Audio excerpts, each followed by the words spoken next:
તો મને ઘણા બધા લોકોએ કીધું અને હું એ વાત અનુસરતો નથી. એ વાત એ જ છે કે જયદીપ હવે તારે મોટા લોકો સાથે બેઠક હોય, એટલું મોટું નામ થઈ ગયું, તારે તારો થોડોક લુક સુધારવો જોઈએ, સારા કપડાં પહેરવા જોઈએ, દાઢીવાળ વ્યવસ્થિત રાખવું પડે. એલા ભાઈ, આ એક જ આ વિડીયોમાં જ તમારો જવાબ છે કે ભાઈ તમે બધા છો બ્રાન્ડના બધા નોકરો, આટલા બધા પૈસા આપવા છતાંય બ્રાન્ડનું માર્કેટિંગ કરો છો. બ્રાન્ડ તમને પૈસા આપવી પડે, આ વસ્તુ તમે સમજો કે એ તમને પૈસા આપતી હોય ને તો એના લોગોવાળું ટી શર્ટ પહેરે આખા ગામમાં, બાકી એનું નોકર નહીં બનવાનું.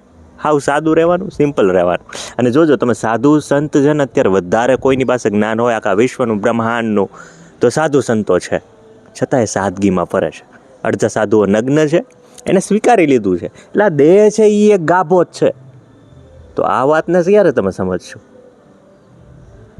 તો મને નથી એવા બધા શોખ બ્રાન્ડના મફતમાં કામ, એટલે સામેથી પૈસા આપીને કામ કરવાના, મફતમાં ન કહેવાય. એટલે એ બધું તમે કરો, હું મારી સાદગીમાં, અને જેટલું સરળ છે ને એટલું સૌથી સુંદર છે, એ વાત યાદ રાખજો.